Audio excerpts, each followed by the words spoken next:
Fala Tigres, mais uma edição aqui do Open Match, o Open Match 4, número 4 a gente tá fazendo aqui, dessa vez especial, tá ficando cada vez mais especial, pô, da última vez a gente teve o Marco aqui com a gente, né Marco? E o Marco trouxe mais um convidado aí, especialíssimo também, Ítalo Vilardo, famoso já aqui como preparador físico dos atletas, né Ítalo? Isso aí, é muito legal vir aqui com o Marquinho, já fiz alguns podcasts, mas é legal vir com mais alguém que a gente trabalha junto há muito tempo. Tem uma maneira de pensar muito parecida, buscando ali sempre tudo certinho, então é muito legal poder fazer junto com o Marquinhos. Legal, cara. Obrigado por ter vindo, cara. Obrigado pela disponibilidade de vocês. E a ideia daqui, a gente sempre repete aqui, né, que a nossa ideia é trazer uma resenha mesmo. Então, assim, até a gente está até mudando o formato para ser cada vez mais aberto mesmo, trazer cada vez mais gente para trocar ideia, para falar sobre jiu-jitsu, falar sobre esse universo do jiu-jitsu, do grappling no modo geral, né? E a gente apresenta aqui eu, Tomás Maciel e Rafael Biruta, ambos faixa preta, é bom sempre. Vamos fazer a introdução sempre. Faça um triple C. Exatamente. Curtam, comentem, compartilhem. Tem que fazer, é importante. É importante reforçar isso. A gente começou agora esse canal, Juliano. A gente já fazia no canal antigo. A gente começou agora, é importante reforçar. Façam isso, por favor, não custa nada, é rapidinho. Vamos embora, vamos começar. É isso, rapaziada. Pô, cara, a gente tá cheio de dúvida aqui. Então, assim. Então, acho que a primeira pergunta interessante é: no seu histórico como preparador, quais atletas assim você. Cara, eu tenho, hoje em dia, até na média, sim, bota aí uns 500 atletas por mês. Entendeu? 500 atletas por mês. 500 atletas. Alguns não competem, Sim, tem sim. muito atleta que não compete. Tá. O cara mais velho, 40 anos, gosta do lifestyle de jiu-jitsu, quer se manter bem, sem lesão, tem muito atleta nesse, mas a minha média é nessa daí. Só que eu tenho os atletas de ponta, tanto do MMA, galera do UFC, quanto do jiu-jitsu. Do jiu-jitsu, cara, eu já trabalhei com muita gente. Caio Terra, João Gabriel ganhou o Mundial em todas as faixas. Felipe Costa ganhou o Mundial em todas as faixas. Bianca Basílio. Laranjinha. Não, o Felipe Costa é mais antigo. Mais antigo. Ah, Ele é o peso galo que ganhou tudo na faixa preta. Todos os torneios, faixa preta ele ganhou. Mundial, PAN, Europeu, tudo. Rafael Birrian, o João Gabriel, Bianca Basílio. O Rodolfo tá trabalhando com ele no MMA, agora no MMA. Entendeu? Cara, muita gente. O próprio Marquinhos também já tá comigo há uns 10 anos. 10 anos já, mano. Passou rápido. Caraca, Parece que foi mano. ontem, mas passou rápido. Tem Isso, 10. cara, 10 anos. 10 Com anos. certeza, tem 10 anos isso aí. Irado, irmão. Entendeu? Pô, Trabalhei, tá tudo cara, certo. tem assim, Parei título, Tá dando 10 anos, time tá que dando tá certo. ganhando não se mexe. Né? título mundial, contando só IBJJF, o World Pro, já são mais de 100 títulos que eu conquistei Nossa, como preparador irado. físico. Irado. Pô, irado. Então, meu irmão, credencial o cara tem. Credencial né? máximo. Mas conta pra gente como é que foi o teu caminho, por que você entrou nesse mundo de Eu sempre fiz preparação física? luta desde criança, sempre fiz. Fui pro jiu-jitsu ali já com 16, 17 anos, só que eu sempre me machucava muito.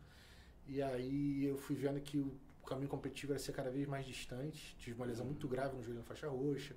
E aí, mas eu queria sempre estar ali. Eu fui estudando educação física e eu queria estar ali com os atletas, então foi a maneira que eu encontrei e fui me especializando somente em lutas. Tanto que hoje em dia, por exemplo, eu tenho uma demanda grande de outras áreas e eu não atendo. Até personal mesmo, eu não atendo. Só trabalho com luta, com praticantes de luta, profissionais ou não. Porque já toma muito, né, cara? Por 500 atletas. E a qualidade. Eu sei que se pegar um atleta de outra modalidade ou que não seja de luta, eu não vou dar tanta qualidade quanto eu dou para um atleta de luta, entendeu? Por causa da especificidade do trabalho. Legal. E o que você faz? Você faz desde a preparação física do cara, mas você entra ainda na parte de alimentação? Não, a alimentação eu deixo para o nutricionista. E aí, o que é muito legal, como por exemplo a gente faz com o nutricionista Marquinho, a gente troca ali uma ideia multidisciplinar, entendeu? Eu tento fazer, tô trabalhando isso, vamos fazer aquilo, o calendário dele é esse, Porque aquele. tá tudo meio integrado. Exatamente. Né? Tem que ter essa troca de ideia. Exatamente. E aí eu cuido da parte de treino físico e tento sempre organizar o treino de luta, porque é muito comum e muito cultural o atleta exagerar no treino de luta. Procurar sempre o volume. E quando na verdade a gente precisa equilibrar o volume e intensidade de treino. Aí, por exemplo, aqui na pirâmide, já há muito tempo, a gente organiza todas as sessões de treino, entendeu? O cara não chega lá para treinar, ele tem uma planilha que ele vai seguir, que está de acordo com o calendário competitivo, de acordo com o sistema energético, de acordo com o que ele precisa. Agora o Marco vai disputar o ADXC. O treino já muda para um formato que o ADXC precisa. O ADXC é uma luta, você pode variar de 3 a 5 rounds de 3 minutos. Então é muito intenso. é muito intenso, muito menos volume. Aí a gente adapta o treino para que ele faça mais intensidade, menos volume. Entendeu? Aí vai organizando toda essa parte. Essa parte de organização do treino aí, que eu acho muito interessante, a gente até conversou aqui, né? O Marco foi, né? Lá, fez aquele intercâmbio legal lá com o Dana e observou algumas práticas aí que tinha de organização do treino. Você falou que você faz tanta parte da preparação física quanto a organização do treino em si, né? É como conciliar, né, essa questão aí. Qual é o teu racional, assim, o problema é que não adianta eu trabalhar pro atleta se ele chega na academia dele e ele tem outro padrão de treino. Aí, nesses casos, eu tento dar uma orientação do que ele não exagerar tanto. É muito comum o cara fazer muito rola todo dia. Sim. E a gente tem que entender que existe o treino pro rola, existe o treino técnico, existe o treino mais tático. Então, em todas essas características de treino, que a gente tem que tentar implementar isso no treino dele. E aí, se o cara falar, mas o padrão da minha academia é esse? Então, tipo assim, nesse dia aqui você treina um pouco mais solto, nesse dia aqui você faz menos rola. Tentar dar essa organização para que ele não fadigue tanto, não busque. O que o pessoal busca muito é sempre a fadiga, tem que cansar. E não é somente esse o caminho. Então, a gente tenta equilibrar. Quando o atleta já consegue, por exemplo, eu faço isso com a Pirâmide, faço isso com a Almeida, faço isso com o pessoal da Lead, faço com várias equipes, essa organização do treino. Então, os caras chegam lá, tem uma planilha de treinos para ele seguir. Legal. E aí vai de acordo com o campeonato, com características de cada equipe, entendeu? Entendi. Marquinhos, como é que você tá fazendo lá? Você tá seguindo o risco? Sim, pô, ele... Tá saindo na Não, e eu dou esporro, dou dura. Não, ele sabe, eu acho que às vezes eu até pergunto demais, que às vezes o cara, lá vou eu perturbar o Ítalo de novo. Porque às vezes eu falo, porra, até os exercícios, essa puxada, pode fazer nessa, pode ser o quê? Esse levantamento de terra aqui, tô sentindo um pouco, posso fazer desse jeito, posso fazer. Então, às vezes eu acho que eu respeito, eu fico tão fidelizado assim, às vezes pode ser até algo mais relativo assim, mas eu sempre, quando eu tenho dúvida, eu sempre pergunto. Assim. Mas isso é importante, entendeu? Eu falo para os garotos, para quem trabalha comigo, eu não te mando uma planilha de treino, é um treinamento. Então, se tem dúvida, você pergunta, se tá com dúvida, você tem que trocar essa ideia. Às vezes está com dor em alguma coisa. É a adaptação do treino. Às vezes o cara fala, pô, mas o que é isso? O que eu faço? Primeira coisa, não procura na internet, não tenta adaptar com o professor da academia. Ah, mas eu vou perguntar ao professor aqui que é mais rápido. Às vezes ele vai te dar orientação que não tem nada a ver com o que a gente precisa. Entendeu? Então eu estou sempre dando esse suporte ali. Um que acontece muito, né? Várias academias que eu vou fazer musculação, a própria questão do levantamento terra. Sempre que eu estou fazendo levantamento terra, o Ítalo fala muito para não bater a barra no chão. E sempre que eu estou fazendo levantamento terra, vem o professor da academia e fala, não, bate no chão para não sei o quê. Aí eu falo, não, é aquilo. Porque, assim, todo exercício você tem as fases excêntricas, concêntricas, que é de movimento, e tanto as duas fases são importantes. E quando a gente deixa a barra cair no chão, a gente negligencia uma dessas fases. E que o lutador é a principal, que é do freio. É de você frear o movimento. Você controla o peso até o final. Até encostar no chão. Entre outras coisas, encosta, né? entre outras coisas, nessa característica, pro lutador treinar o freio do movimento, aqui tem 4 faixas pretas, cara. Se fica em pé, toma uma puxada de gola, uma enterrada, o cara vai te dar um CO, que nem o Rodolfo fazia no jiu-jitsu. Se você não tiver com essa musculatura de freio das costas, você vai cair de cara no chão. Entendeu? E aí no levantamento olímpico, levantamento terra, vai te trabalhar esse freio, praticamente você controlar isso e saber frear o movimento. Pra quando chegar na luta, você tomar aquela enterrada de gola, a tua musculatura tá reativa a isso. E aí a gente tem um parceiro que é o Alberto Covari, que é seu... Sim, treino comigo. Aluno, né? Ele fala assim, ele se mandava pra mim assim, pô, e aí, já passou sua vergonha na academia hoje? E faz uns treininhos específicos, né, de jiu-jitsu. De puxada. Aí tem que fazer aqueles treinos de puxada aí no meio da academia, os caras não entendem nada, aí o cara tá olhando de fora assim, pô, o que esse cara tá fazendo? Tem a fase também de botar um pouquinho mais pesado de um lado. De um lado pro outro. Eu acho que você tá errado. Aí o professor vem enche o saco. Cuidado. Porque todo mundo acha que você tá na academia fazendo treino de hipertrofia. Não, isso aí é uma questão legal, porque muita gente acha que treino é sem hipertrofia, você tem que trabalhar máximo. Não existe mais nada. Às vezes, quando a galera tá começando comigo, eu falo, vamos esquecer carga máxima. Óbvio que tem um período de trabalhar carga máxima, vai ter esse período, é importante. Mas mesmo assim, nesse período, a gente tem que ter cuidado com o volume, porque o cara não é um halterofilista, ele é um lutador. E aí, às vezes, cara, pra mim, os piores treinos são cargas leves, porque vão trabalhar muito mais estabilização articular, os fusos musculares, a fase concêntrica e excêntrica, que pra quem não tá acostumado, é muito pior do que botar carga alta. Movimento lento, porra, queima pra caceta. O Marquinhos, já deve ter um ano que você rompeu o tendão. Não. Sim, rompi, mas até recuperar, foi quase aí a um gente fez todo o trabalho junto com a O fisioterapia. não foi daqui, eu lembro. Ah, segundo, né? Teve um e agora teve outro. E aí a gente fez todo o trabalho de readaptação junto com a fisioterapia. Aí tem todo um trabalho que tem que fazer, proprioceptivo, isso, aquilo. E, assim, por incrível que pareça, cada vez mais os atletas, em vez de eles estarem... Pô, a gente está no auge da informação. Em vez de o cara estarem buscando correto, eles estão buscando copiar o treino do amigo ou o chat GPT. Ontem mesmo o cara mandou pra mim, começou a trabalhar comigo, aí mandou, pô, dá uma olhada na minha dieta. Eu geralmente não olho, porque não é da minha área. Mas na hora ele rapidinho abriu, eu falei, cara, assim... Não sou nutricionista. Eu falei, cara, isso aí tá errado. Ele, porque eu botei no chat GPT. Eu falei, cara, então tá mais errado ainda. Porque o chat GPT que fez pra mim. Eu falei, pô, bicho, não tem nem o que falar. Entendeu? Foi complicado. Não. Pô, mas essa coisa do treino físico pra atleta é legal, que você falou, né? Dessa diferença da hipertrofia. Os caras sempre estão ali buscando hipertrofia, querem ficar bonito, né? Querem ficar no shape, né? Mas no final das contas não é essa a função, né? Você, quando você vai trabalhar na sala de musculação, você pode trabalhar performance, que aí vai determinar pelo esporte que você pratica, saúde, recuperação de lesão e o shape, né? O estético. São trabalhos diferentes. Eu lembro que quando eu comecei com preparação física, há 15 anos atrás, o Abirran, que trabalha comigo até hoje, sempre que vai competir, ele lutar, a gente adapta um treino para ele. Ele sempre falava assim, pô, mas tu não vai botar exercício de bíceps? Pô, mas não tem isolar. Eu falei, não tem, cara. Esquece, performance. Aí a gente sempre tinha essa brincadeira assim, a gente fazia o treino, tava no treino, falava, pô, posso incluir um de bíceps? Não, o trabalho é esse, entendeu? É que nem mulher. A mulher fala assim, mas não tem exercício pra bumbum? Agachamento, só fazendo. Mas não posso fazer um 4 apoios? Não pode. É interessante isso. Pô, cara, e assim, tem várias polêmicas no meio do esporte. Eu vi tanto o Vitor Dória quanto o Marcelinho Garcia, eles falam que se quiser fazer força, não tem que ficar malhando não, tem que fazer força no treino. Você faz na luta o que você faz no treino. Sim. É que nem é pegado. O cara... Não, digo assim, são meio que... Tira essa coisa, não vai malhar não, vai treinar, faz força dentro do treino do jiu-jitsu. Eu sou muito contra isso. Eu não sei, também tenho minhas ressalvas quanto a isso. Você tem que treinar força na musculação. E você tem que levar essa força para no tatame. Você tem que levar, entendeu? E aí, se você não leva, vai chegar na competição, o cara vai fazer com você. Sim. E aí teu gás vai embora, porque você não tem força para fazer. Entendi. Entendeu? Então, no final das contas, tem um papel importante, né, cara? Com certeza tem.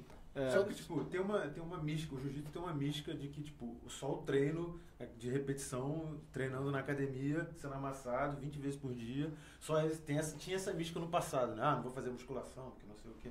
Isso existe em outros esportes também, né? Mas, cara, Mas existe tipo, na minha opinião, isso é um absurdo.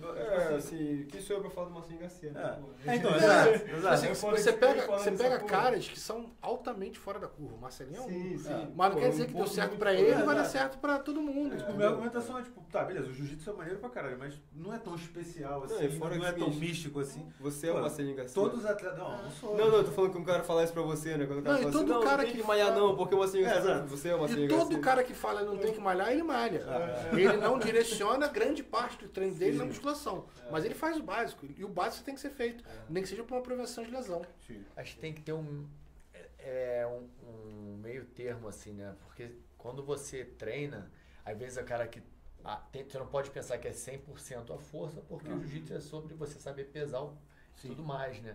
Mas eu acho que a musculação, né? A academia, o extra ali, o fundamental, assim, além de você estar se desenvolvendo, né? A capacidade física, você estar prevenindo lesão, porque parece que você está mais encaixado, sabe? Suas articulações estão mais firmes, né?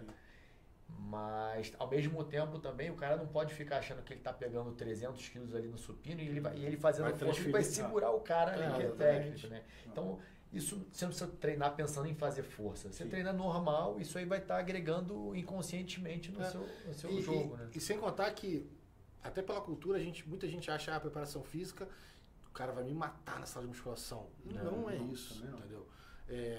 Aonde você tem que dar o teu máximo no tatame. Sempre vai ser no tatame.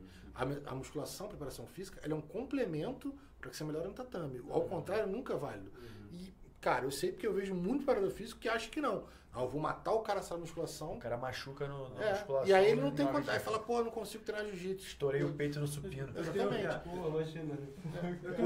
Como é que é essa questão de tipo assim, intervalo? Você recomenda que tipo, se treine antes ou depois do treino de jiu-jitsu, do treino de academia, por exemplo, treino físico, treino muscular? É muito relativo, porque a gente depende da rotina do atleta. Sim. E se o cara tiver que escolher um principal, é o jiu-jitsu, porque ele é um atleta de jiu-jitsu. Sim. Quanto mais tempo de intervalo tiver, melhor. Ali 4, 5 horas de intervalo tiver, melhor. Entendi. Mas essa não é uma realidade. Sim. Até porque, ainda mais no judô, nos outros esportes olímpicos, você já consegue ter, quando tem um clube por trás, tem esse controle. Aquele atleta super profissional. Exatamente. No jiu-jitsu, às vezes o cara trabalha, dá aula, não sei o que, ele vai fazer tudo no mesmo dia ali. Aí ele tem que conseguir conciliar o descanso dele ao longo da semana, Sim. final de semana, e muito a alimentação também. Ele conseguir conciliar a alimentação, o que ele vai comer antes, entre e depois dos treinos é fundamental. E aí tá sempre tentando reduzir a carga do físico para que não prejudique no treino de luta. Mas realmente essa pergunta aí também fiquei pensando. Eu, por exemplo, eu gosto muito de acordar e já ir pra musculação. Acho que é porque eu não gosto muito, então eu já vou no automático. E tu já espera teu corpo. Se eu tiver que, por exemplo, eu treino o treino principal é 11 horas da manhã. Sim. Se eu não tiver feito musculação antes, para fazer depois, eu vou me arrastando. Tipo, vou fazer de tarde, de noite. Cara, parece que você não aguenta estar ali na academia. Entendi. De manhã parece que você está num modo meio automático, aí você vai. E não, e você até acaba, ainda mais dependendo do volume que a gente fez na musculação, você até vai pro treino de luta mais ativo, mais exato, porque você já fez uma já despertou o teu corpo. Exato. Mas que já aqueceu, né? Não vai com sono, né? O Marquinhos já está acostumado, geralmente para os atletas, eu sempre incluo uma ativação antes da competição. Seja na noite anterior ou no dia de manhã, depois do café da manhã, justamente para chegar na competição já com o corpo ativado. Isso é legal, porque eu vi até uma entrevista do Mika, falando que eles fazem muito isso lá no Melker, né? Que geralmente a galera não treina no dia antes do campeonato, lá é o contrário, eles treinam no dia antes do campeonato. O treinar de campeonato é mais uma cultura. Então, mas não, eles dizem assim, segundo o Mika lá, né, ele tava falando sobre isso, sobre deixar o corpo mais ativo pra não chegar no campeonato meio friozão, assim, nem quando a gente chega na segunda-feira, meio frio pra caramba do final de semana, né, arrastado. e aí até começar... Acho que é muito individual isso. Eu gosto muito no dia... dar uma aquecida forte, assim, e depois ficar um tempo descansando. Você aquece mais cedo, no campeonato, exatamente. Você faz isso no dia do... a gente faz o que tiver que fazer ali, a ativação, e se mantenha, tipo, 1 hora antes, 2 horas antes da luta em si, assim, e mantém aquecido com o casaco, porque o corpo já está acordado. Os atletas de MMA, corrija se eu estiver errado, eles aquecem muito tempo, eles ficam muito tempo aquecendo. Eles não começam aquela aquecida de 10 minutos. Porque você até no caso do MMA, por exemplo, no UFC, quando você é chamado até a hora que você sobe no ringue, às vezes são quase 10, 15 minutos. Então você faz um aquecimento mais forte ali, você vai aquecendo, ativando o corpo, e dá do teu ponto final do aquecimento até você entrar, tem tempo. Então você tem que estar num time bom de aquecimento, primeiro, para não ser demais, e para também o teu corpo não esfriar muito rápido. Entendeu? Até porque você pega nos eventos de MMA, geralmente tem ar-condicionado. Vai lutar nos eventos de UFC, é bem gelado lá dentro. Então, se você demole, até você subir no ringue, já esfriou de novo. Sim, entendeu? Também tem a cerimônia de entrada, dentro do outro, enfim. Exatamente. Apresentação, E também outra polêmica que tem ainda. Polêmica não, mas é uma discussão que a galera fala, né? Porra, o cara alonga antes ou depois do treino, né, velho? Cara, isso aí, todo dia eu falo sobre isso, todo dia. Todo mundo vem com eu fico diferente. Eu fico com a impressão que se eu alongar depois do treino, eu vou romper alguma coisa. Eu fico com a impressão de, tipo assim, eu penso, pô, meu músculo já tá na minha cabeça de ignorante total sobre o assunto. Meu músculo já tá desgastado, tô morto aqui, não consigo esticar o braço. Aí eu vou ficar esticando o braço e vou ficar, tipo, me alongando e tudo. Eu já sinto que já teve um desgaste no treino. Eu fico, acho que alongar vai desgastar mais ainda, não sei. Essa é uma opinião ignorante. Alongamento é uma atividade que ela não é simples, como as pessoas acham que ela é. Você tem Você tem o alongamento passivo, o alongamento ativo. O tempo que você fica alongando, o tempo que você recupera entre as séries de alongamento, isso tudo influencia no resultado final. Tá? E alongamento não é aquecimento. Se você faz um alongamento ativo no teu aquecimento de luta, o que seria um alongamento ativo? Deita no tatame, rola para trás, volta na frente, toca a mão no pé, volta. Você não está parando em posição. Isso aí é válido. O pessoal do kickbox fica chutando as pernas em círculo. Isso é um alongamento ativo, isso é válido. O que não é válido é fazer um alongamento passivo. Fica ali, segura no ponto pé, 15, 20 segundos. Por quê? Porque dependendo da forma que você faça, você pode fazer ou um relaxamento no teu músculo, e você não pode relaxar algo que vai fazer força depois. Tá indo contra o princípio, assim, falando bem leigamente, o princípio do aquecimento. Ou você pode estressar o músculo mais do que ele vai ele precisa. Até porque no alongamento passivo, para um músculo, você alongar o músculo, você tem que forçar outro. Né? Se eu tô puxando aqui, eu tô relaxando aqui, mas eu tô com outro músculo em atividade, em isometria. Então esse equilíbrio é muito difícil. O alongamento não é aquecimento. É aconselhável fazer um alongamento leve depois do treino, mas é um aquecimento leve. O que é leve? Leve para mim não pode ser leve para você, diferente. Então a gente tem que entender isso. Então o alongamento coletivo já está errado. E o alongamento mesmo, eu preciso melhorar meu alongamento, preciso melhorar minha flexibilidade, que é diferente do alongamento, é ideal que seja encarado como uma sessão de treino. Você vai no horário separado, fazia uma sessão de alongamento, entendeu? Essa que é a recomendação geral. Então aquele alongamento coletivo ali não... Mas que é o problema da luta? Eu faço alongamento coletivo depois do treino, galera. Mas assim, eu faço aquele alongamento assim, bem relaxante. Pra soltar o musculatura pro cara depois ir embora pra não ficar tudo quebrado no outro dia. Não sei se faz sentido. Sim, mas eu faço um qual é o grande problema da luta? Eu sou formado em educação física, tá? Então eu tenho um conhecimento acadêmico diferente do conhecimento de faixa preta. Eu sou faixa preta, quinto grau, tenho 19 anos de faixa preta, mas são conhecimentos diferentes que se completam. O problema da luta é que muitos faixas pretas que dão aula, eles não são professores, eles são reprodutores de conhecimento. Não é errado. O errado é ele não se perguntar por quê e não tentar fazer diferente. O cara faz simplesmente o que o professor dele fazia com ele. Por que você faz isso? Meu professor fazia comigo, eu aprendi assim. Isso tá errado. O correto é você, isso aqui é bom, isso aqui não é. Por que eu estou fazendo isso? Aí você chega às vezes para muito professor, o cara não sabe o que é um aquecimento. Aquecimento é você passar o corpo de um estado de repouso para um estado ativo para aquela atividade que ele vai fazer.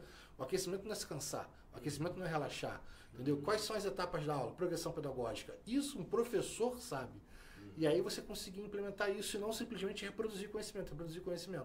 Por exemplo, na minha academia onde eu dou aula, eu faço assim, sempre os clubes atletas fazem, e até o Marquinho, por costume, acaba fazendo. A gente faz aquecimento, faz um treino parcial, um treino específico, e aí vai ver posição, para depois ir pro rola. Geralmente é o contrário, cara, faz aquecimento, posição, só que qual é o problema? Aí você vai escalando, você vai cada vez se cansando mais.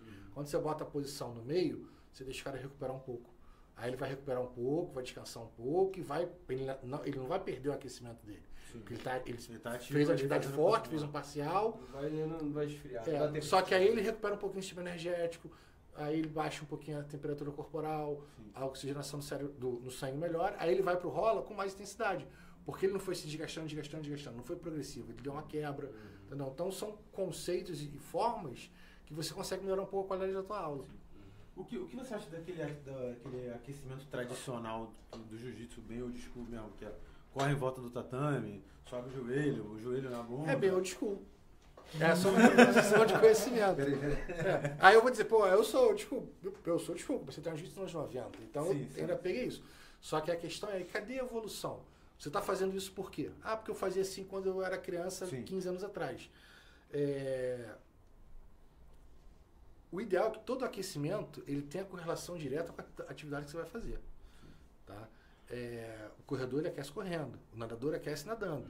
Você pode até ver o nadador fazendo uma movimentaçãozinha fora da piscina, mas ele não vai dar sprint para fazer o aquecimento dele na natação. O lutador, ele vai chegar, quando eu já tive a oportunidade de puxar o treino na pirâmide, a gente começa fazendo, primeiro dali, 3, 4 minutos para cada um fazer o seu ritual. Tem atleta que tem o seu ritual ali, o que ele gosta de fazer, que às vezes funciona muito mais mental do que físico. Eu tenho lesão tríceps aqui, se eu não alongar, não tá fazendo mal a ele, não vai prejudicar ele no rola, deixa ele fazer, porque na cabeça ele tá fazendo bem. Então ele vai fazer aquilo ali, faz... Aí começa a atividade em dupla, atividades recreativas em duplas que tem a ver com jiu-jitsu, vamos começar em pé, toca no ombro, você tá trabalhando distância, toca no joelho, você tá trabalhando distância. Acaba sendo uma brincadeira, assim. Acaba sendo uma brincadeira, distrai e você tá aquecendo.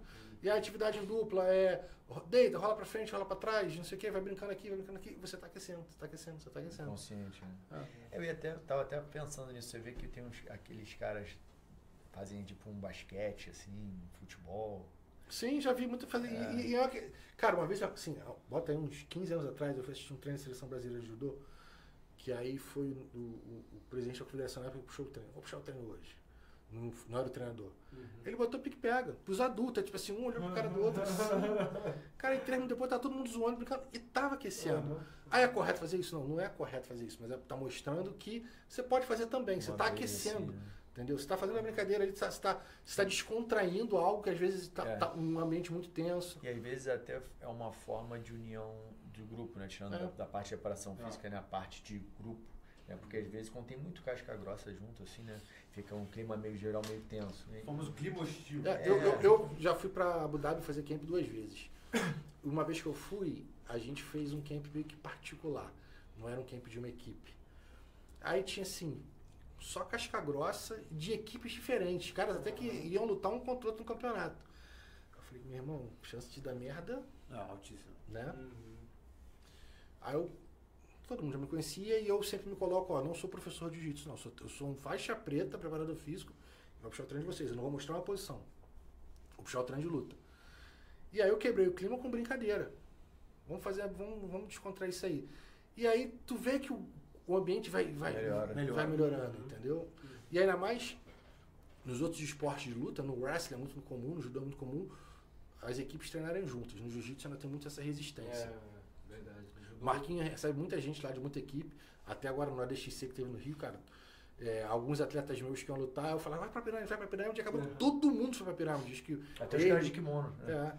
Até o Espen tava lá. Quando eu fui subir no segundo andar, tava o Espen, não sei, outro cara, o Weihan, tava. O que eu tô fazendo aqui? Acabou sendo o backstage da pirâmide, do ADXC foi na pirâmide. Não sei se ele acabou combinando com o Dória, mas foi super legal. E foi uma troca de informação do caramba, entendeu? Mas eu vou lutar com o cara.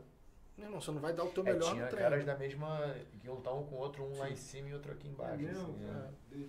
Isso é muito maneiro. Isso é maneiro. Tava o... Que maneiro que você conseguiu criar esse ambiente, né, velho?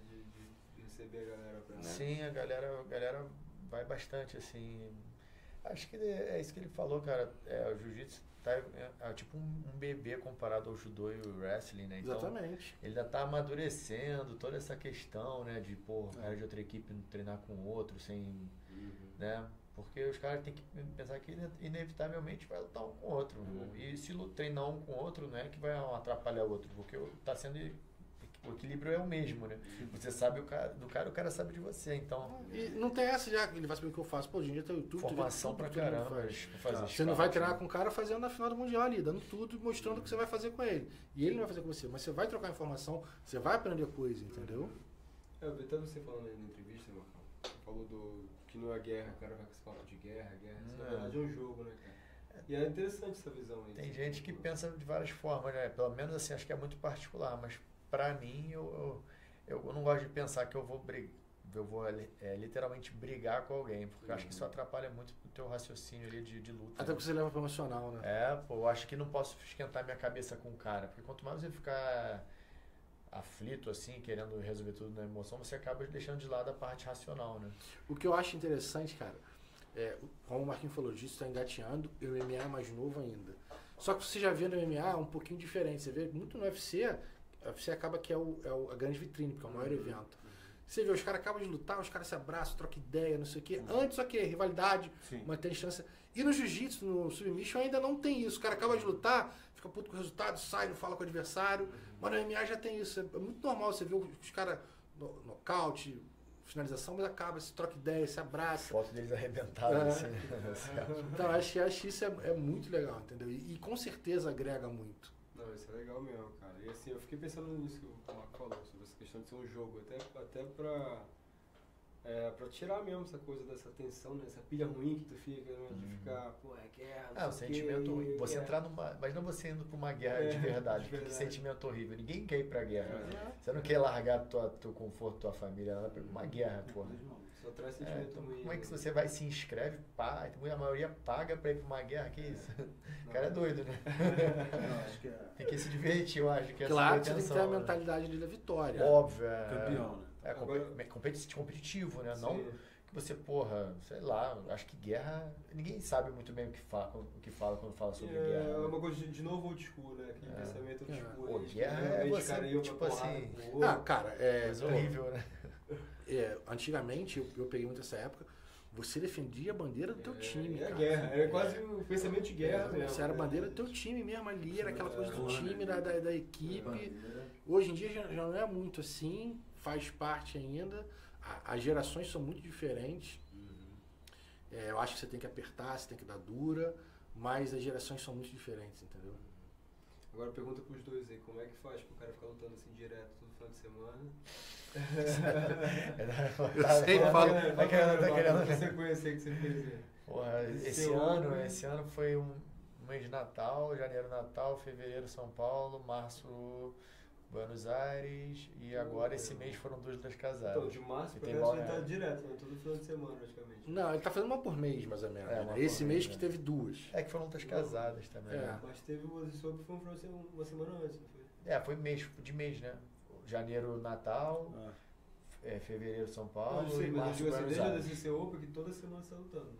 Ou não? Não, é uma por mês. Teve uma semana de É porque às vezes ele deve estar em evento com os alunos, com o Aham. pessoal, isso aí deve chegar a Então, lutar. foi sobre o Open, GLCC foram 3, né? Então, a gente está no mês 4.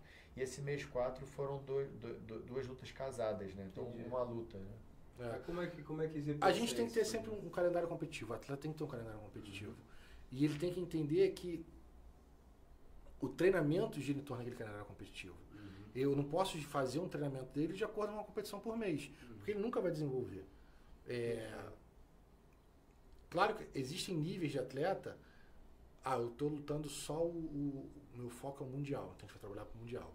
E tem atleta que, cara, eu só estou fazendo lutas casadas, eu estou ali lutando no ADXC, por exemplo, tem bastante atleta que luta ADXC. E tem atleta que o foco dele é ficar lutando no ADXC, até porque o ADXC paga. Sim. E aí a gente vai adaptando um treino de acordo ali, sabendo que ele pode estar lutando daqui a 2, 3 meses. Então tudo se organiza assim. O problema do atleta é que ele luta todo final de semana, que realmente não dá. Mas eu tenho que pegar ritmo de competição. Peraí, se você é um faixa preta, adulto, não tem ritmo de competição, você errou o processo inteiro. Você foi errando o processo. E você não pode querer... o tempo perdido não volta. Você pode melhorar aquilo ali, mas você não vai recuperar o que ficou para trás. Você pode piorar até o teu processo. E ele entender que existe a competição principal e as outras ele vai como ele está fisicamente. Ele não vai achar que ele vai estar 100% todo final de semana no mês. É quase que as outras são parte da preparação. A gente chama de competição teste. Tem teste preparatório, né? Exatamente, competição teste. Vou dar o exemplo da Aurélie, que ela lutou agora, ela lutou europeu, foi vice, lutou o PAN, foi vice, lutou o ADXC, ganhou, voltou ao ADXC agora e voltar ao Mundial. O calendário dela está sendo montado para os grandes eventos da BJJF. Foi o PAN, europeu, mundial agora. Ela veio vice, lutou muito bem. A gente cria adaptação, principalmente no treino de tatame, como eu consigo controlar o treino de tatame dela, por causa da diferença de lutar 10 minutos seguidos e fazer 5 rounds de 3. A gente controla isso, mas em termos de físico, ela está sendo construída para chegar no ápice no mundial. Eu não posso querer que ela chegue no ápice no PAN, aí 3 semanas depois no brasileiro, 5 semanas depois, porque aí ela vai quebrar fisicamente. Como é que você... Isso é uma curiosidade forte minha. Como é que você vê essa janela aí de até o cara conseguir chegar no ápice dele e daí a partir daquele momento ele começar a cair? Porque não dá, né? Pro cara ficar diretão. Não dá. E até porque... Tem uma curva aí, né? Como é que... De quanto tempo mais ou menos você considera que, vamos dizer, eu vou lutar sei lá, vou lutar qualquer campeonato que seja muito importante pra mim. Quanto tempo antes eu tenho que começar o processo? Aí vai depender do que você está fazendo antes de que você começar o processo. De 4 a 6 meses você consegue estar no teu ápice, sim, para aquele período. Vamos dizer que em um ano você consiga ter 2 ou 3 picos de performance em um ano, ok? Só que vai depender também de que você está fazendo antes. O Marquinhos treina comigo há muito tempo, então eu consigo ajeitar o treino dele muito mais rápido quando o cara está começando do zero. Eu, sim, estranhei, até cheguei a botar ontem no Instagram, a quantidade de gente que me procurou nas últimas 2 semanas para lutar o brasileiro. Mas é cara que não está treinando. É totalmente diferente. Se o Marquinhos vira pra mim agora, vou lutar o brasileiro, vou ver como é que ele tá no treino dele, vou adaptar o treino, vou conseguir melhorar um pouco mais de fora em 3 semanas. Tá muito em cima, mas a gente consegue dar uma ajustadinha ali. Agora o cara que não tá fazendo, tem gente que não tá, no luto tem 5 anos, mas eu acho que dá. Não dá, brother. Não dá. Qual o tempo assim que você, vou dar um exemplo assim, o Tomás, é porque ele tá todo lesionado agora, né? Tá com problema de junta. Mas o cara, um atleta amador. Um atleta amador que tá em forma, ele quer pegar um campeonato para lutar. Qual o tempo de preparação mínimo que você acha ideal, assim, para ele pegar um campeonato desse de Master 1 mesmo que seja? Vai depender muito das lesões que ele tá. Tá? Vai depender muito das lesões. Mas em 3 meses ele já vai se sentir muito bem. Sim. Só por que depende das lesões? E eu falo isso com propriedade porque isso acontece comigo com frequência. O cara chega pra mim, ele mostra uma lista de lesão. E aí você tem que trabalhar primeiro pra equilibrar aquele corpo ali, porque não adianta se forçar. Forçar ele pode até bancar e lá na frente ele vai quebrar. Aí você fica ali às vezes 2, 3 meses ajustando o corpo dele. Aí ele fala assim, não, mas eu quero treinar mais forte. Mas esse treino tá leve. Só que o corpo dele não aguenta, cara. Não adianta eu começar a vou botar levantamento olímpico pra você fazer, treino de força. Aí de 2 semanas, minha lombar travou, não sei o que, eu não tô conseguindo fazer. Aí readapta tudo. Entendeu? Então é muito comum, o cara chega, pô, professor, mas o cara treina mais pesado. Tem que saber esperar. Aí ele vai cair na mão de um mau profissional, de um profissional modinha de internet, que ou vai fazer algo genérico com ele, ou vai jogar ele no crossfit. Não, vamos que dá. Não dá, brother. Não dá. Entendeu? Então a gente precisa primeiro estabilizar o corpo do cara.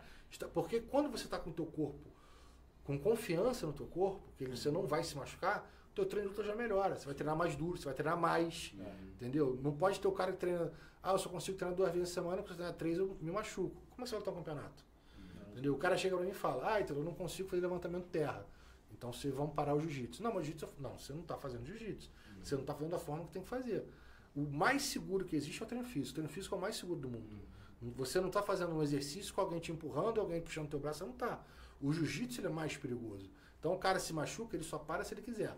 A gente vai adaptar o físico, vai controlar, vamos adaptar aquela lesão. O jiu-jitsu ou ele vai treinar adaptado ou não vai treinar.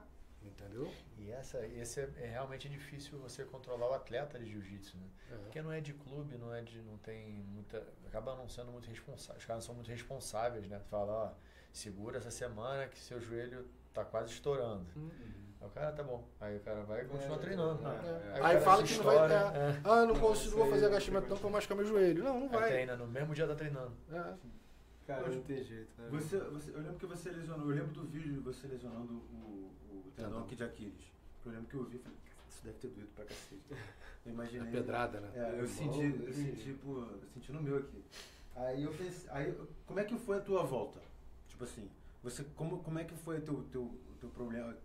Você parado, com problema no pé, como é que foi a tua volta aos campeonatos? A voltar a lutar? É. É uma novela, né? É uma longa-metragem, né? Porque desde que você machuca ali, no meu caso, né, essa última foi a segunda lesão de tendão de Aquiles. Eu tinha lesionado o primeiro. Sim. Em 2021, né? Então, quando eu senti quando eu fui fazer uma impulsão, né, para entrar em queda, eu senti como se alguém tivesse caído atrás de alguma dupla tivesse caído em mim. Tanto que eu viro para trás muito rápido, olhando meio que puto com a dupla de trás, achando que tinham caído em mim, não tinham me visto. E aí eu vi que tava todo mundo treinando, assim, em poucos segundos isso, eu já me arrastando no canto, né?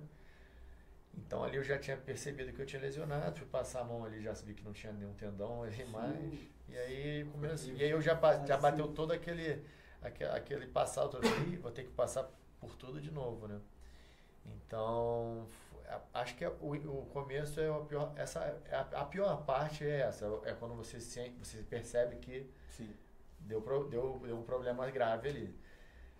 E aí o que você mais pensa é ir rápido, o que eu mais penso é ir rápido logo para o hospital no mesmo dia para costurar, fazer cirurgia para começar a contagem regressiva para voltar, né? Porque até ali eu precisava fazer a sutura para aí sim no momento que eu acordei da lesão, eu já comecei a minha contagem, né? Falta eu sei que vai fazer, porque eu já tinha lesionado. Então, essa foi a parte boa. Eu já sabia um pouco o que aquela ansiedade, aquele medo já não tinha tão grande quanto da outra.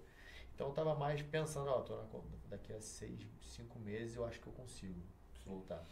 E aí foi isso. Eu fui fazendo fisioterapia com um fisioterapeuta muito bom também. Bom, a gente vai até tentar trazer ele. É o Fábio Azevedo também. Ele, sempre me recuperou de todas as lesões também. Legal. E essa é uma parte inicial, mais fisioterapia, né? O Ítalo passava muita parte de superior, né? Também, né? O cara só para se quiser. Eles vão ter algumas É. adaptações, principalmente quando está com ponto. Mas para se você quiser. E eu acho que o grande diferencial nisso é a equipe multidisciplinar que o atleta tem e que ele confia. O maior erro do atleta é que ele faz tudo sozinho. Não, jamais. Entendeu? Né? Você tem um profissional de confiança na nutrição, na fisioterapia, no treinamento, você sabe que vai dar bom, entendeu? Agora, o cara não Você tem. falou, Existe toda uma dieta, tudo, né? Você tem que comer bem, porque até a dieta influencia na Porque o gasto, recuperação. além da recuperação, o gasto energético muda porque ele tá treinando menos. Então ele não pode comer igual. Um doido. Então, tu demorou o quê? Uns 2, 3 meses pra tu voltar a treinar jiu-jitsu? Mais. Lembra? Foi uns 4 a 5 meses pra voltar a treinar. Treinar jiu-jitsu, né? Uma posição. Foi ficar maluco. Confesso que eu voltei até muito cedo, né? Escondido de muita gente. Deixa Fazer a quieto. posição de braço ali. Sim. Mas tudo dentro da cautela, né? Porque não dá pra você ultrapassar os limites lá de tudo, porque sente. E como foi pra, tipo, recuperar o teu gás, assim? Pra tu se voltar mais em, tipo, Gradativo. 3, 4, 5 meses também? Não, Ou foi direto? em 5 meses. Em 5 meses eu fui liberado da fisioterapia E já tava bem. eu fui competir. É O meu? europeu. Que isso, cara? Foi um tempo bem recorde, assim, né? Porque é uma lesão que. Mas é isso. Ele se manteve fazendo tudo certinho. É, eu ia Entendeu? todo santo dia. É, o problema é que o cara fazendo se tudo. machuca, Acordava cedo. Aí Aí ele fica em abandona. casa comendo. Não vai treinar físico não, porque eu tô machucado. Não, Você só é. para se você quiser. Eu sabia que se eu não. Eu deixei de fazer várias coisas. Tinha até uma viagem lá em família. Que eles foram pra Europa, né? Foram pra vários lugares legais e até ficaram meio bravos, assim, né? No início, mas entenderam porque eu não. Eu abdiquei disso pra continuar a fisioterapia. Não, Sim. mas depois volto. Eu falei, porra, Não, sério, não. se eu viajar agora e ficar 2 semanas, eu vou atrasar 2 semanas. É, comendo mais, faz Não, tudo errado. Exatamente. mais, E aí anda, aí Não, você ficar força aqui, a lesão. né? Força, É. tudo errado. Né? Uma coisa que ele falou aí, cara, que eu falo muito com o atleta, é ele acreditar e se entregar no processo. O atleta que Tem ele que não passar por isso, que ele né? não quer passar pelo processo, ele não vai chegar. Ele tem que entender que existe um processo. Ele quer ser campeão mundial, existe um processo que não dura 2 semanas, dura 2 anos, É entendeu? teimoso, né? É. Certo, E aí o isso é processo teimoso. é treinar todo dia, fazer dieta todo dia, fazer tudo certinho todo dia. Ele não vai pegar 3 meses de preparação física, vou lutar o mundial. Não vai, entendeu? E não adianta se ele faz de vez em quando. Eu tenho um atleta, cara, esse cara trabalha comigo já há bastante tempo, pode ter uns 3 anos, e eu dei até a dura nele da última vez. O que ele faz? Ele treina 3 meses, aí sobe. Aí aparece, 2 meses depois, vou treinar. Aí eu falei, cara, olha só, se você não for na sequência, não vamos mais fazer. Porque você fica, aí você aparece já com o campeonato. Mas é porque eu acho que dá. Não dá, bro. Não dá. E eu tenho uma visão, Ítalo, eu quero o resultado. Eu não quero que você me pague, eu quero o resultado. Porque tem muita coisa envolvida. A minha entrega para você, o meu resultado como profissional. Então eu não quero só receber o teu pagamento. Eu quero o resultado, pô. Então você vai fazer direito também. Por isso que eu falo, pô, eu dou esporro, eu cobro, dou dura. Entendeu? Porque eu quero resultado. Eu tô fazendo o meu melhor para você ter resultado. Você tá fazendo de sacanagem, eu tenho um interesse aí não tá casando. E o atleta é um bicho teimoso, né, cara? Eu acho que o atleta, né? O atleta não, o Lutador. praticante, né? O ele quer ser atleta. entusiasta, né? Exato. O cara, o amante, né? Entusiasta então é o que mais tem. O cara acha que rapidinho ele É consegue. porque ele vê o pódio, acho que todo mundo, ainda mais hoje, vê vídeo, o cara fazendo luta maneira, sendo campeão, e fala, pô, eu quero também ser campeão. Pô, só que o dia a dia do campeão é diferente, né? Não é só chegar lá e lutar. O campeonato começa, a sua vida toda é o campeonato. Ele já começa sendo teimoso com o professor de jiu-jitsu dele mesmo aí, né? O professor de jiu-jitsu tá falando um negócio pra ele e fica pensando, não, mas eu vi o Miau fazendo no Instagram de outra forma, eu vi o fulano fazendo mais não sei o que, mas eu falei, pô, meu irmão, calma aí, cara. É isso aí. Todo atleta que chega pra mim, às vezes, na MLS inicial, cara, porque eu quero lutar o Mundial. Primeira pergunta que eu faço, você tem visto? Não. Porque tirar visto não é fácil. Primeiro você pegar o passaporte, que já demora. Às vezes para tu agendar visto, às vezes chega a demorar quase um ano. Então, Às vezes se- não- Às vezes é a negado. prova, e às vezes não é aprovado. Aí o cara se frustra. Eu falo até porque eu já tive isso, de ver o cara se dedicar certinho e o cara não aprovar o visto. O cara se frustra, tá puto. O erro, primeira coisa, pô, quero lutar mundial, já vou viver um processo de visto. Vou começar meu treino, já vou viver um processo de visto. Sim. O visto do Thiagão lá foi cancelado, não foi? Não foi, a gente tem um parceiro lá que tá competindo direto. Ele de compete de Master 3 ou Master 4, na roxa, e ele ganha tudo. Ganha tudo, logo tá em primeiro aí no... A gente nem assiste, mas só vê a foto com 2 medalhas de ouro, só é Master O maluco tá ganhando tudo. Aí ele foi... ganha peso absoluto sempre. E aí não consegue o visto pra do... Ele, pra- Não, foi negado. ele tá em primeiro nas 2 federações, na Na CBJJ E a do Rio? Internacional. e não vai lutar o Mundial agora por causa disso. Porque o visto dele não foi aprovado. Foi em cima da hora, foi pedir em cima da hora que você falou. Mas vem cá, eu vi uma entrevista uma vez tava os 3, né? Tava o Lô, Rodolfo e o Bochecha fazendo um seminário. Tem um vídeo antigo que ele tem tá no YouTube. o cara perguntando a rotina de treino dos caras. Né? Foi até engraçado que o Bochecha e o Rodolfo falando, tinha toda uma programação e tal. Que os caras faziam preparação física, e tinha nutrição, papá. E tinha parte de treino, que eles faziam um treino mais de sparring e outro de treino técnico e tal. Então, basicamente, a rotina dos dois era até bem parecida, que eles relataram ali. Que era 2 treinos de jiu-jitsu no dia e um treino físico no mesmo dia. Só que o treino de jiu-jitsu é aquilo, né? Um era basicamente só técnico e outro mais luta, né? Mais luta. E aí perguntaram pro Lô, o Lô falou, não, eu treino 3 vezes por dia e supino, 3 de 10. 3 de cara, 10 e aqui no eu já troquei muita ideia com o Lô sempre falava, pô, eu quero começar a treinar contigo. Eu dava 2 dias, não vou ter rotina. Mas aquilo ali funcionava pra ele, cara. Então, galera. O problema é que, qual é a grande verdade? Só funcionava pra ele. E o problema é que isso inspira muita gente. Exato. Entendeu? Aí você vai na droga, o cara, mas eu fumo maconha, mas o fulano fuma. Mas o fulano bebe. Ok, mas não quer dizer que você fazendo isso você vai chegar lá. Entendeu? Eu já vi grandes atletas que se desviaram do caminho por causa de droga, de maconha. Não é que o cara virou viciado, mas é que faltou isso pra ele chegar além, entendeu? Aí você percebe que aquela rotina ali dele prejudica ele também. Sim. Entendeu? Porque quem acompanha muito o MMA, no UFC, você tem os rankings, né? No jiu-jitsu também você consegue perceber isso, mas é mais difícil. No MMA você tem atleta que ele tá ranqueado ali entre o 15º e o 10º. Ele bate em todo mundo ali. Ele pegou o 9º, ele perde. Aí o cara chegou entre o 10 e o 5º, que é como o UFC divide. Ele bate em todo mundo, do 5 até o 15. No 4º ele perde. Ele não consegue, às vezes, mudar. Porque esse detalhe, que é o cara do 4º pro 5º, ele não tem mais esse detalhe. Então é um cara que vai ficar naquela... Ele vai ser top 5, top 10 para sempre. Ele vai bater em todo mundo, mas ele não chega na 4 porque algo tem ali. A cereja do bolo tá faltando ali. E no jiu-jitsu tem também, entendeu? Eu falo muito pro Marquinhos, falo, cara, para de fumar maconha. Todo atleta tem que ter alguém que bate nele. Você tem que ter alguém que bate em você. Se você não tem alguém que vai bater em você no treino, a tua evolução vai ficar travada. A partir do momento que você é o melhor da academia, você está batendo tudo na academia, tu vai ficar sempre ali. Tu não vai... Porque alguém tem que te bater para te obrigar a dar o segundo passo. Que você se coloque nas situações, né? Também, né? Que é o que o Rocha fazia da vida, né? Exatamente. O tempo todo em situação de... Eu vi que o Mika também foi, dentro da entrevista, falou que nessa que ele foi campeão mundial agora, ele tá treinando só com faixa verde lá, um monte de faixa verde lá da academia do Melco lá. E era falando sobre isso, falou, cara, tem que conseguir dar um jeito de treinar, né? E aí eu me coloco em situação de é isso, você tem que ter alguém que te bate. Uma coisa que faz muita falta para atleta é ter professor.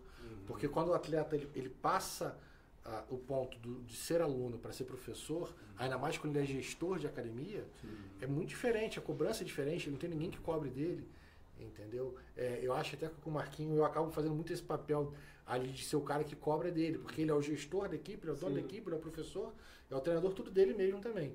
E aí a gente acaba que o Marquinhos, por muito tempo de treinar, por ele, do jeito que ele é, assim, a gente acabou tendo uma afinidade um pouco diferente por causa disso.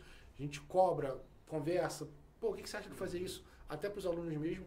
E eu percebo que é isso, o cara sente falta do professor. E tem que ter, eu acho que também essa parte no meu caso, assim, tem muita gente que também às vezes está nessa posição, mas às vezes não tem a cabeça muito aberta, ou até mesmo não aceita muito ser criticado, né? Eu acho que eu gosto muito de escutar o Ítalo, entre outros profissionais, porque eu sei que são pessoas que eu sei que tem moral para chegar e falar o que eu tô errando ou não, e vai falar, entendeu? Sim. Porque às vezes falta isso também, pessoas para falar para esse cara, né? Exatamente. Tu fala, pô, eu aceito, eu preciso de que alguém me corrija, que alguém esteja me puxando. Eu acho que todo mundo precisa de a visão assim. A visão de fora é sempre... O cara que tá te olhando, ele consegue enxergar coisas que às vezes você não consegue. Claro. Não, e a falta de ter alguém para te nortear um pouquinho do professor, entendeu? É até mais fácil, né? Você tira meio que uma responsabilidade de você, eu acho. É muito isso, o cara que tá numa posição ali de liderança, de ser um cara, pô, bate em todo mundo, caramba. É difícil alguém também ter a coragem de chegar pra ele e falar as verdades que pessoas... Como é que você vai virar, por exemplo, com a Marcelinho Garcia lá? Quem vai virar com a Marcelinho Garcia? Ela fala, não, Marcelinho, você tem que malhar, você tem que só treinar o Gugel, Só o Gugel, e de repente ele não ouviu o Gugel também. O Gugel poderia ter falado. Eu trabalho... É difícil, né, cara? É difícil porque o cara não tá tão aberto. Não tô falando do caso do Marcinho Garcia especificamente, que eu não sei. É só exemplo, que ele falou que não... Tem gente que às vezes sobe, né, a cabeça, assim, acha que já tá... Eu trabalho com, no MMA, eu trabalho com a Fight Nerds, que hoje em dia é a equipe da moda aí, os caras estão batendo tudo. Momento, né? Eu trabalho com eles há muito tempo antes de ter alguém no UFC. Legal. E trabalho com alguns atletas e a gente se cobra muito, e eu era, assim, o mais chato, que mais pedia reunião, mas falava, isso tá errado, você não pode fazer isso, tem que ser assim, ó, tem que melhorar isso aqui. E não parece, mas esses detalhes fazem muita diferença, entendeu? E quando o atleta novo me procura, geralmente o atleta ele vem sempre com costumes errados. Muito pela cultura do jiu-jitsu, que é muito... Cultura do jiu-jitsu é muito Aquela forte. cultura de repetição, né? Que você de repetição, de quanto mais melhor, de sofrimento, tem que treinar com dor. E as coisas não são bem assim. Óbvio que isso tudo faz parte. Só que aí você vai na cobrança. Uma coisa é você cobrar para um faixa azul de 16 anos, outra para um atleta master de 40. Entendeu? As cobranças são diferentes. Eu te garanto, se você pegar os grandes atletas do Bochecha, Roger, Rodolfo, os caras na faixa preta não tinham a cobrança de quando eles faixa azul. Faixa azul, eu tô cansado, vai, não sei o que, tem que sair. Você vai cobrar ele na faixa azul. Na faixa preta a cobrança é diferente. Você alivia mais, porque ele já provou que ele tem coração. Ele não vai ter que provar na faixa preta que ele ainda tem coração. É diferente. E às vezes eu converso muito isso com os caras se recusam. Não, mas, cara, você me procurou porque você quer melhorar. Então, ou você aceita, ou não adianta o meu trabalho. Entendeu? E aí, não só comigo, mas com o professor de modo geral, com fisioterapeuta, com nutricionista. O cara pergunta assim, mas eu não vou cortar a bebida. Então, tudo bem. Então, tô vendo que o erro tá na bebida. Você não vai cortar a bebida, e aí? O cara tem que sair da posição de liderar para ser liderado, né? Não quer dizer que o cara tá se rebaixando nada, mas é o que ele tá buscando. Se ele buscou um preparador, porra. E isso aí tem muito a ver com zona de conforto também. O cara fala zona de conforto, ele acha que ele tá na praia, bebendo caipirinha, tá em casa. Não, zona de conforto é quando você faz o que você quer. Quando você não está disposto a fazer o que você não quer, isso é a zona de conforto. Você tem que estar disposto a fazer o que, não estou afim. Mas é isso que vai te fazer a diferença. Aí quando você sai da tua zona de conforto. Isso acontece muito no drill, né? No drill. Porra, galera... Porra, tem gente lá que chora, né? Filipinho. Porque ele não quer fazer aquilo ali. Porra, drill não. Hoje não vai falar que é drill não. Pô, tira isso daí. Entregou o Filipinho aqui, tem que fazer. Filipinho eu cobro direto também. Tem gente que não gosta de fazer drill, né? Não, tem essa cultura. Só o Paulo Leão e o João Bial. Mesmo tendo aí, você vai olhar ali, tá o cara enganando a Vera. Tipo assim, drill de 15 segundos, o cara tá assim, fazendo o movimento devagarzinho. Porra, tá de sacanagem. Tem intensidade. Eu acho que tem alguns treinadores que não gostam de passar também, mas sei lá, eu acho que eu penso muito num método tradicional de como se fosse colégio mesmo. Eu acho que você tem que assistir 20 vezes a posição, depois você tem que repetir ela 60 vezes para você aprender. Eu acho muito. Mas aí você só tem que entender o que no caso do drill principalmente, o que é o drill técnico e o do drill físico. Sim. O drill técnico é onde você vai fazer isso aí, você vai repetir, você vai automatizar o movimento. Uma questão muito errada que o jiu-jitsu faz é querer fazer a parte técnica cansado. Não, porque cansado você não faz força. Não, se você pega os estudos, você vê que se o cara repetir as coisas cansado, a chance dele errar motoramente é muito maior e ele vai aprender errado. Sim. Entendeu? Para ele corrigir isso depois é muito mais difícil. Parte técnica se faz com sistemas energéticos, com o corpo pronto para fazer a parte técnica para que ele entenda o movimento. Não é cansado. Tem essa cultura. Não, que é cansado, você deixa a força de lado e vai usar a parte técnica. Isso é cultura. Entendeu? Acho que as academias de jiu-jitsu mais tradicionais, mas old school, não gostam de passar drill, por exemplo. É verdade. Não passa. Não gosto. Elas fazem a ultra, né? Eu tenho essa impressão. Mas eu acho que, Cara, mas essencial. O drill ele existe desde que o jiu-jitsu é jiu-jitsu. As pessoas só trocaram a palavra e fizeram algo instagramável. Sim. Mas você, eu lembro quando era faixa azul, joelho na barriga, 20 vezes, sobe joelho na barriga. A bloco tá fechada. Aí joelho na barriga girando pro braço, joelho na barriga, é drill. Entendeu? O problema é que o pessoal criou os drills mirabolantes. E aí, vai botar toreando maluco, o cara. Se você perguntar na minha academia, onde eu dou aula, eu nunca botei um drill. Sim. Mas todo dia eu boto parte técnica. É a mesma coisa. É só um conceito diferente, entendeu? Ali a configuração de tempo, né? Aí entra no drill físico também, entendeu? Da configuração de tempo, do sistema energético. Como é que você... explica melhor essa coisa do sistema energético que você fala aqui. Por exemplo, corrida.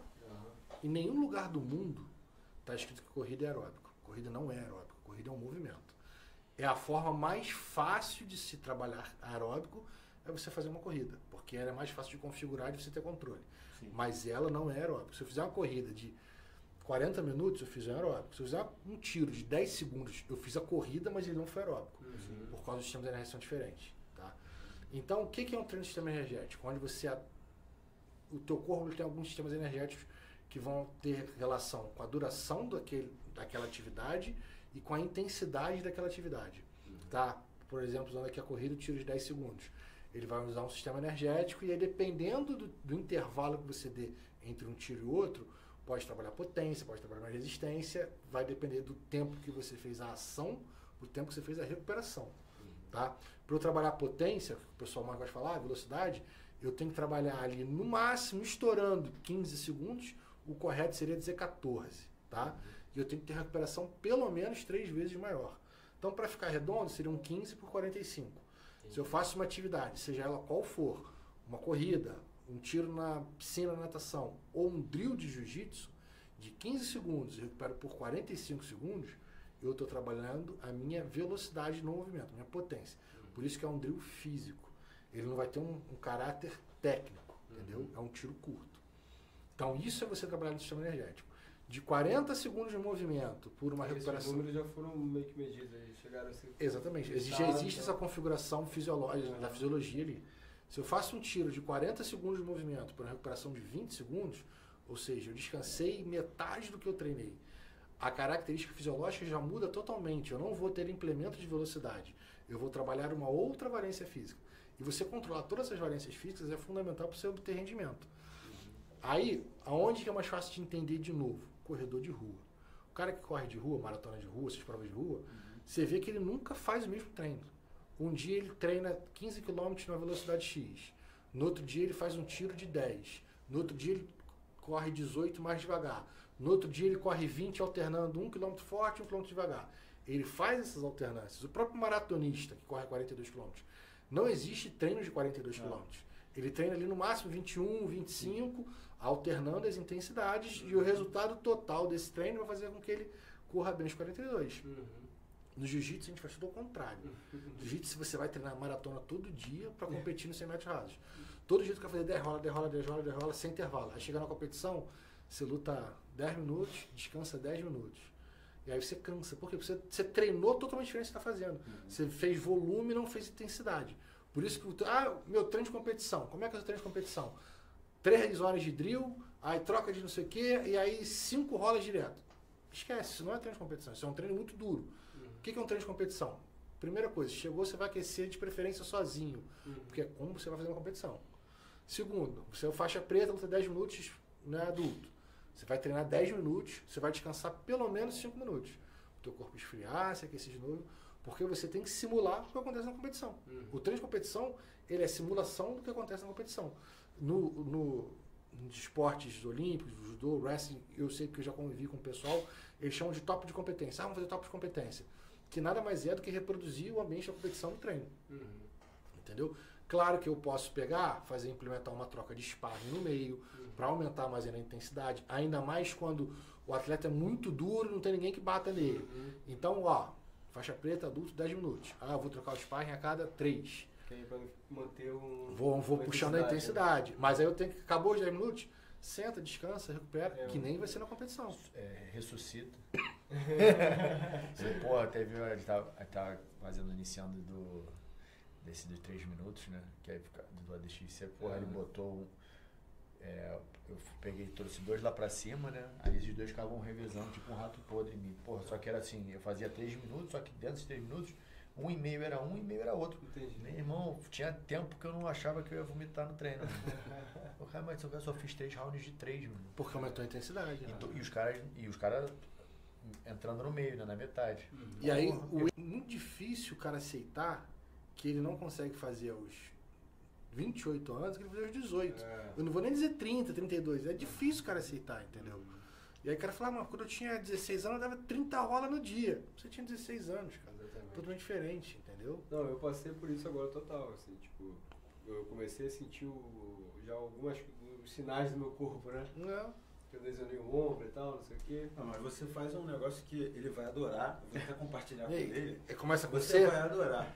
Não, Não, isso não. Não, peraí. Isso aí O que ele gosta de fazer é chegar no tatame, não fazer nenhum tipo de aquecimento, pegar o lutador mais duro do tatame e fazer uma final de ADCC frio. Ele acha isso, ele já fez isso umas 20 vezes e ele sempre lesiona. Mas ele encheu o meu saco. A verdade é que ele nunca fez isso. Ele adora fazer isso. Não, mas eu tô aprendendo a lição. Mas é isso que você falou, a dificuldade mental. Mental. De falar assim, pô, mas há 2 anos, 3 anos atrás eu consegui fazer isso. Eu não falo nem só isso aí era mão, eu fazia 10 rodas. É cultural. Hoje não dá mais, tô me dando conta, tô aceitando anos que eu já tô evitando o cara com mais de 15 quilos de diferença aqui. Se o cara eu tenho 80 e pouco, se o cara já tem 90 e pouco, eu já tô pensando 2 vezes de treinar com ele. Independência branca. Quer ver, eu tenho muito cliente, muito atleta que é professor também, né? E eu falo pra eles, é muito difícil você conseguir numa competição lutar e ser coach. O ideal é que você divida isso. Hoje eu vou só ver meus alunos. Amanhã eu vou ser coach. Aí eles não lutam. Porque é difícil. Aí teve um atleta que tava toda hora. E nunca dava certo. Eu falei, cara, você tem que... porque eu vou lutar desgastado, não sei o quê. Eu falei, mas você já sabe o que tá acontecendo. Mas eu gosto que eles me vejam. Foi cadê a foto pra eles? Você tem que entender isso, cara. Olha só, vocês vão lutar esses eventos, esse aqui eu vou lutar. Entendeu? Isso, exatamente. Antigamente, eu passei muito por isso, que eu já dava aula na academia, era faixa marrom ainda, competia. Antigamente, nos eventos, era meio que na ordem da faixa. Branca, azul, amarela, roxa, preta último. E aí hoje em dia mudou. Ainda mais quando o evento tem um dia só, a primeira é preta. Justamente para facilitar isso. Porque antes o faixa preta, ele chegava e ficava dando coach para todo mundo e ela no final do dia. Hoje em dia já muda. Quando o evento é evento de um dia, já começa com faixa preta. Porque ele já faz o dele, depois beleza. Mas o contrário não dá certo. E em evento grande, já aproveitando essa ideia, em evento grande, tipo mundial, brasileiro, que duram dias, cara, agora mesmo aconteceu num evento, foi lá em São Paulo, foi 3, 4 dias de evento. Porque eu fiquei dando coach todos os dias pro pessoal da academia e falou, tá cansada. Você não pode dar coach. Se você é atleta, você não pode dar coach. Entendeu? Você pega a faixa preta, luta no Mundial, que voltar sábado e domingo. Porque eu fiquei dando coach quinta. Você não pode dar coach. Teu objetivo é lutar, ser campeão. Entendeu? Você tem que ficar, olha, vai lá, o professor tá lá, que às vezes o cara é o atleta também. Tipo na Almeida. Eu trabalho com gente na Almeida. Na Almeida você tem o Caio, que é o professor, e tem o Léo Lara, a Bianca Basílio, que são grandes atletas. E às vezes é normal acabar ajudando a galera ali. Mas nessa hora o atleta tem que pensar nele. Entendeu? Não é egoísmo, não. Né? Não é egoísmo. É racional mesmo. Exatamente. Porque eu não posso me desgastar tentando te ajudar e no dia que eu for lutar, eu vou estar... A gente viu isso agora, né? O Filipinho aí tava no corner fazendo o corner do Harris, da Aliança do Rio. Não sei se é o Filipinho lá da Aliança. E tava na semifinal do meio pesado, né? Então aí ficava lá no corner do Harris, depois ia lutar dele, depois do corner do Harris, depois ia lutar dele, pô. Isso atrapalha muito. Até o produtor mental, ele não consegue estar ali 100%. Exatamente. É complicado, cara, assim, e, pô, já deve ter passado por isso várias vezes, né? Lutar no mesmo dia que vai fazer coach. E atrapalha muito. E ainda mais com o irmão, né? Porque às vezes você não faz no corner, né? Mas tu fica se querendo saber do teu irmão. Muito. Quando eu faço o coach do meu irmão, que eu mais fico. Que mais mexe com tudo, assim. Se ele ganha, se ele perde, se ele tá lutando bem ou mal, tudo vai afetando ali. Você fica mais nervoso quando você não luta. Pô, às vezes ele ganha, lutou bemzão, fiquei feliz, eu falei, cara, agora eu tenho que ganhar também. Ou então ele perde, o caralho, irmão, agora eu não vou perder isso não. Aí já mexeu com o teu emocional todo, sabe? Por isso você tem que ter muito cuidado com isso. Teve um campeonato, eu quase tive um infarto, né? Eu tava assistindo aquela luta do Rafael. E aí tava o campeonato interno lá da Gracie Maitá. E aí o moleque foi amassado, o moleque magrinho que treina lá com a gente, pegou a faixa azul e foi amassado, né? Tipo assim, aí no final ele saiu da montada, a progressão toda, né? Passou a guarda dele, estabilizou 100 kg e montou. Aí ele saiu da montada, passou a guarda, montou e finalizou o moleque na montada. No armlock, sei lá, da montada. Isso assim, em 1 minuto. Ele saiu da pior situação e ganhou a luta finalizando. Cara, o meu coração tá aqui assim. Não tem como. Imagina, depois Se eu de tivesse que depois lutar na próxima, Tá, a performance ia cair, é impossível lutar. Porque o moleque é meio que mascote da galera, novinho, né? E aí a gente fica, eu tenho, cara, meu coração ficou aqui. Eu tenho um atleta que entrou na UFC agora, tá com 2 vitórias e 1 derrota, que é o Cauê. É bem duro. E ele tem um irmão também que meio que deu uma parada de lutar, mas sempre lutou. Os dois estavam comigo. Pô, os caras tiveram a brilhante ideia de lutar no mesmo evento, cara, MMA. Assim... MMA ainda. Aí eu não falei nada, o pai não falou nada, mas quando acabou o evento, todo mundo... Meu irmão, não faça mais isso não, pelo amor de Deus, cara. Coitado do pai e da mãe. Não, e aí, cara, o que acontece? O que vai lutar depois... porque eu quero ajudar meu irmão. Não, porque como tá meu irmão... A cabeça dele fica... Coisa. Quem conseguiram se dar bem foi o Vettorati lá, né? Os irmãos Vettorati, o Vitor e o Davi Vettorati, que ganharam no europeu lá, né? Chegaram na final, os 2 irmãos gêmeos, você viu? Sim. E os dois ficavam um fora do outro. O Anthony Pettis fazia isso no UFC. Mas é muito raro você conseguir fazer. Você ficar bem raro e difícil. É muito difícil eu conseguir ficar bem ainda pra lutar, né? Exatamente. É muito difícil, cara. Realmente muito difícil, é o que você falou. Até quando o cara ganha, você fica numa pilha ali que te atrapalha, né? Porra. Meu irmãozão, cara, eu queria te agradecer muito, né, por ter vindo aqui. Queria que você desse um recado final aí pra galera. Obrigado. Obrigado pelo convite. Gostei muito de ter vindo. Ainda temos muitas dúvidas para tirar ainda, mas eu também não quero tomar todo o dia inteiro. E ter vindo com o Marquinhos também foi muito legal. Justamente que a gente trabalha junto há muito tempo. A gente tem uma ideia muito boa ali. E eu costumo muito falar que eu tento trazer o máximo da ciência possível para a luta, que é muito carente disso ainda. Né? Eu vou falar a gente porque eu me boto como ou faixa preta também. Foi formado muito na cultura, muito por pessoas muito boas, mas que não tinham, às vezes, tanto entendimento. E eu estou aprendendo o tempo inteiro também. É até um exemplo disso, vou até falando aqui, apesar que o Marquinhos está aqui. Eu lembro quando a ideia da Prêmios começou, eu sempre fui um cara que eu defendia que ele tinha que entrar de kimono. Não, pelo menos mais entrar de kimono, porque ainda era uma mentalidade antiga.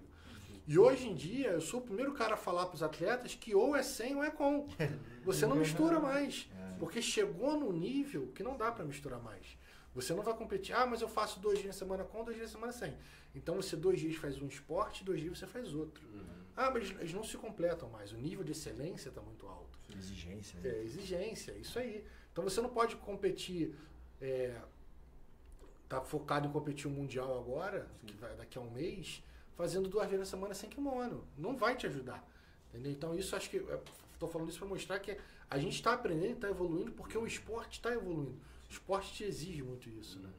E aí, obrigado a todo mundo. Eu sempre tenho o maior prazer em tentar ajudar, tirar dúvida, porque eu sou muito apaixonado pela luta, faço luta desde criança. É algo que tem total relação com a minha vida, me deu tudo, assim, nos âmbitos, amizades, família, tudo. Realmente, eu tô com 45 anos, há 40 anos que eu faço luta. Comecei no judô com os 4 anos, parei por poucos tempos ali, mas, de modo geral, muito tempo. E é isso aí, obrigado. Quem tiver dúvida pode entrar em contato também, eu sempre tento responder todo mundo. Cheio de dúvida, mas quem tiver mais dúvida... Fala suas redes sociais. Só me procurar no Instagram, Ítalo Vilardo. No Instagram, meu site, Ítalo com 2 L's. Você tem consultoria, né? Trabalha com consultoria dos atletas. Isso é legal pra caramba. O Alberto lá, nosso amigo do... O Alberto? Aluno do... Já treino com muito tempo. Ele tem um tempo já com você, né? Já tem. E eu até falei pra ele que, isso não é possível, não tá puro não. Quando os caras começam a falar assim, o pessoal da academia tá reclamando. Eu falei, dá meu cartão. O Alberto é muito chato, O Alberto sou homoplata, é muito chato. Não, e ele ficou mais forte, realmente, cara. O Alberto seu homoplata. Ele ficou mais forte, realmente. A gente sempre fala dele, a gente sempre acaba falando dele. O único carioca palmeirense que eu conheço. O único carioca palmeirense. Não, eu tenho um aluno. Tem um aluno carioca, faixa preta, casca grossa. E palmeirense. Palmeirense doente. O cara sai do Rio pra ver jogo de São Paulo e volta. O cara é sócio torcedor, não faz sentido não faz sentido nenhum isso, cara. Aí eu perguntei pra ele, teu pai é paulista? Não, Meu irmão, meu aluno às vezes assim, cara, hoje eu vou pra São Paulo ver o jogo. Como assim? Ou ele vai de ônibus, daqui 6 horas da manhã, pega o ônibus, vê o jogo e volta. Se conseguir ver, ele vai bate e volta, vê o jogo e volta. Marcão, o que você tem pela frente de desafio aí? Pra galera aí? Seus planos então, aí. Essas são as palavras. A gente chegou a falar aí, mas vamos fingir que a gente não escutou nada. Mas tem um grande evento aí pra anunciar. Mês mês que vem, final do mês que vem, né? Então fica esperto aí que eu vou falar nas redes sociais. Não é nada, não tá oficializado, mas tá bem encaminhado, né? Um grande evento, fora viagens e outras coisas que eu vou fazer, né? Seminários, tudo mais, Chile. Vou fazer também uma coisa interessante, né? Que já tá certo também, fazer um camp, né? De wrestling na Geórgia. Também. Isso é maneiro demais, hein, cara. Pô, irado. No Cáucaso, Buscando ali. conhecimento, né? Saindo um pouquinho ali e buscando conhecimento. Foi um modelo parecido que eu fiz com a New Wave, né? De entender como os caras se comportam. Óbvio que eu quero buscar técnica também, mas acho que o mais importante desses camps é você ver como é o comportamento geral, né? Uma rotina de atletas de ponta, né? Principalmente como eu fui na New Wave, né? Lá na Roca e agora, né? Num lugar totalmente mal explorado pelo Brasil, né? A gente não entende, não sabe, a gente vê os caras lutando. Não tem nem ideia de como é A que Geórgia eu também não sei, A Geórgia é referência no judô e no no wrestling. wrestling, sim. É aquela região ali do Cáucaso, né? Armênia, Geórgia, Daguestão, Chechênia, né? Cazaquistão, Uzbequistão, aquela região São ali tem referências, muito. né? Então foi uma oportunidade que a gente viu. Que maneiro. Uns 10 dias de camp lá, né? Quando é mais ou menos? Você vai? Junho. Junho? Ah, legal. E esse ano já tem o calendário pronto? Já como é que tá isso? Sim, não, tá até essa data sim, né? Tem esse evento aí, no final de maio, que foi praticamente certo. Brasileiro no Gui, essas coisas. Brasil. Então, Brasil no Gui, infelizmente eu não vou estar aqui no Brasil, né? Porque eu vou vai ser nessa data. Isso. Mas segundo semestre, né, tem os tradicionais, né, Mundial no Gui e tudo mais.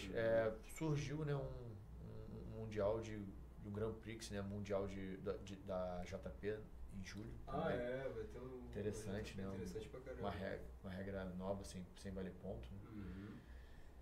Também é uma hipótese aí. Pô, alô CGI aí, porra, tinha que chamar a pirâmide, hein, cara. Isso aí é uma sacanagem. Bom, né? Sacanagem não chamar a pirâmide, Pô, né? vocês treinaram com eles, Porra, pô. Seria bom. Pô, Craig Jones, Craig Jones. Ele foi lá, né?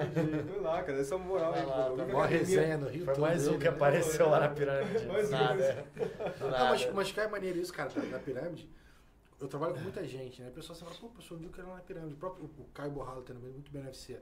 Ele sempre fala comigo, pô, um dia eu quero ir no Rio, quero ir na pirâmide, cara, no Rio, quero ir na pirâmide. Tá virando uma referência. Eu conheci o Caio Borralho, cara, eu fiquei até depois sem graça, porque eu não tava acompanhando tanto MMA uma época, parei um pouco de acompanhar, assim, não sei, mas de vez em quando eu vejo. Mas então, foi a época que o Caio Borralho tava surgindo, foi naquele Apex, naquela que eu fui lá com a Bia e tudo mais. E aí... No spa lá, né, que tem uma banheira fria, uma quente, aí ele tava trocando de roupa, apareceu um cara grandão, assim, né, de óculos, assim. Pô, tu que é o Marco Aurélio, né, não sei o quê. Aí eu falei, sou amigo do que era um cara de Campinas na época, o Diogo. Sou amigo do Diogo, pô, ele fala pro Benzão também de você, pô, quero treinar com vocês, pô, legal, né, foi um prazer, Caio, não sei o quê. Nem sabia quem era. Beleza. Aí depois a gente se seguiu no Instagram. Deixa eu ver que tu Instagram seguiu, o cara cheio de seguidores. Depois que eu fui ver que era o Caio Borralho, pô, que era o craque, assim, não. Aí eu fiquei, caralho. Aí depois eu toda hora que encontrei ele, fico trocando essa ideia com ele. Porra, ele é gente boa pra caralho. Não, e uma galera se fala comigo, pô, eu quero ir na pirâmide, O próprio Rodolfo, quando tava pra vir aqui, eu falei, Rodolfo, vamos se encontrar. Ele já tinha ido na pirâmide algumas vezes, eu falei, vamos na pirâmide. A gente foi na pirâmide, se encontrou na pirâmide. A gente viu o tal do XC, né? Foi até antes disso. Tava com a mão machucada, né? Pô, é irado, cara. Tá virando um lugar de que a galera quer, né? Tá junto ali pra fazer. Sim. Principalmente parte de no-gi, mas você falou até de pano mesmo, né? E a gente tá ampliando também agora a academia. Eu sempre falo pro Marquinhos fazer na pirâmide na Zona Sul, porque é muito pra lá. Você quer ser meu sócio? Tem que ser meu sócio. Bora Zona Sul, bora Zona Sul. O cara da Zona Sul não quer atravessar a ponte. A clássica rivalidade. rivalidade. O cara da bola também não quer atravessar a ponte. Que é outro pra lá, município, né? cara. A Zona Sul dele é lá na ponta.